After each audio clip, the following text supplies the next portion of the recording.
siapa di sini sebelum masuk Islam dulu berbangsa India? Okey, sudah masuk Islam masih lagi bangsa India. Bangsa tak tukar. Cuma kita tukar apa?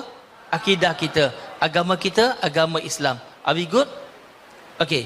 Yang keduanya, kita nak berdakwah dengan orang-orang India yang beragama Hindu khususnya. Kita kena ingat, bukan semua masyarakat India beragama Hindu. Ada juga masyarakat India yang beragama Sikh. Kalau Sikh ni, dia bangsa apa, kaum apa? Dia bukan Bengali. Bengali tu asal daripada Bengal. Bengal ni adalah bersempadan dengan Bangladesh. Okey, dia punya kaum dia Punjabi. Clear ke? Yang biasa pakai turban. Okey. Kemudian ada juga segelintir orang-orang India yang beragama Buddhis. Ada juga agama Bahai. Ada juga agama Kristian. Dan ada sebahagian yang sudah masuk Islam. Seperti sebahagian daripada anda yang hadir hari ini. Clear ke? Okey. Yang keduanya, kalau kita tengok orang-orang Hindu, saya nak fokus orang Hindu sekarang. Orang Hindu, kebiasaan, bukan semua tapi cara umumnya, very sensitif. Setuju atau tidak? Siapa dulu beragama Hindu? Dulu beragama Hindu. Setuju tak? Masa dulu agak sensitif.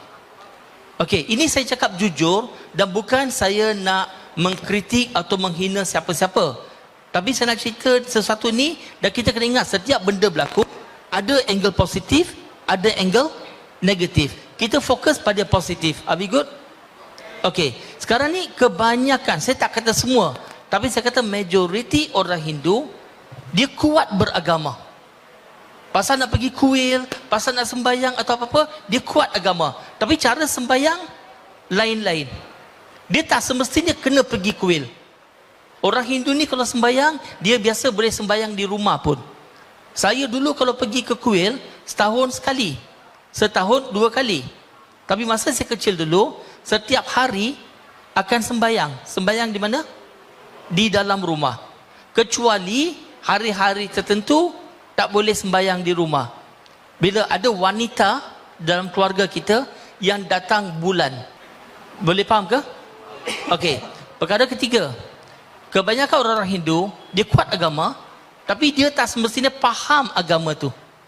Macam mana Ustaz Fitri bagi tahu tadi, dia pecahkan pada 3 kategori, betul tak? Satu, yang sembah berhala, dan betul-betul percaya berhala itu sendiri Tuhan. Kategori kedua, yang Brother Fitri kata apa? Dia sembah berhala, tapi dia kata berhala itu bukan Tuhan, tetapi melambangkan Tuhan yang mana akal manusia tak boleh nak langkaui. Dan kategori ketiga, langsung tak sembah berhala. Majoriti orang Hindu yang kita akan jumpa daripada kategori kedua. Dia sembahyang, tapi apa yang disembahyang, apa yang dia baca, apa dia buat, kebiasaannya mereka tak berapa faham. Are we good? Okey. Tetapi bukan saya condemn.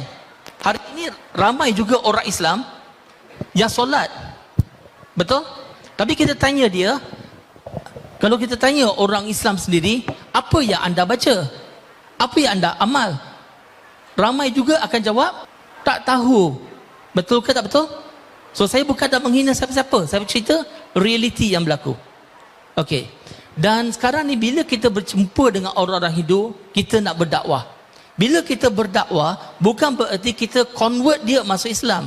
Kita tak boleh nak convert orang lain. Surah Baqarah surah nombor 2 ayat nombor 272, Allah Subhanahu wa taala berfirman yang bermaksud, bukan kamu bertanggungjawab untuk beri hidayah. Allah yang beri hidayah pada siapa-siapa yang dihendakinya, betul tak? So bila kita berdakwah, bukan convert dia masuk Islam. Kita berdakwah menyampaikan maklumat, menyampaikan mesej apa itu Islam. Yang boleh convert hati seseorang hanya Allah. Of course harapan kita harap dia memeluk agama Islam. Dan dalam kita berdakwah, tidak boleh langsung kita gunakan penipuan, tipu muslihat. Boleh faham ke? Ataupun kita bantu dia kebajikan, lepas tu kita trik dia untuk masuk Islam. Tak boleh. Dalam agama Islam, kita kena sampaikan mesej secara jelas dan dia terima insya-Allah. Okey, pendekatan kita nak berdakwah dengan orang-orang Hindu, dia emosi kan? Emosi tak semestinya negatif ya. So cara pendekatan yang terbaik bukan kita cakap macam akademik, tapi cara terbaik pada saya adalah kita berlaku baik dengan mereka, baik dengan orang-orang India ni. Patutnya bukan dengan orang India aja, kita kena baik dengan semua manusia. Setuju?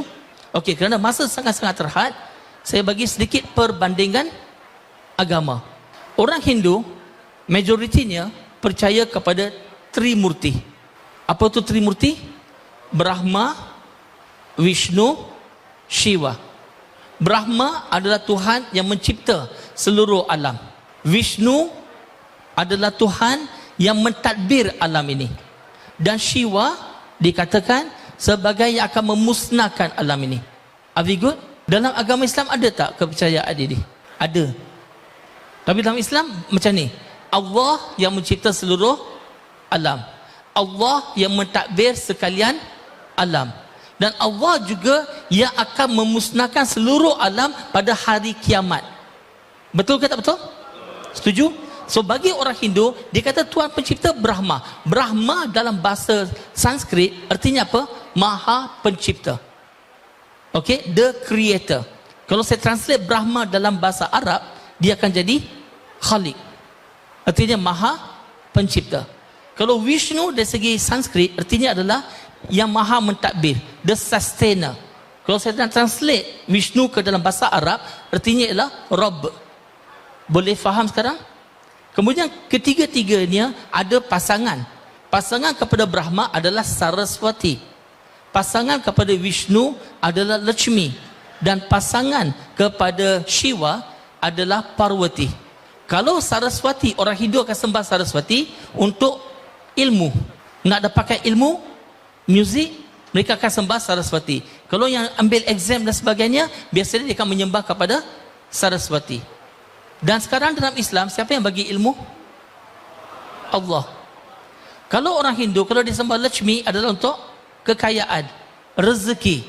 Dalam agama Islam, siapa yang bagi rezeki? Allah. Dan mereka kalau sembah Parvati, Parvati juga dikenali sebagai Aman ataupun Shakti. Okey, Shakti artinya maha berkuasa. Dalam agama Islam, siapa yang maha berkuasa? Allah. Ini cara peribadi saya.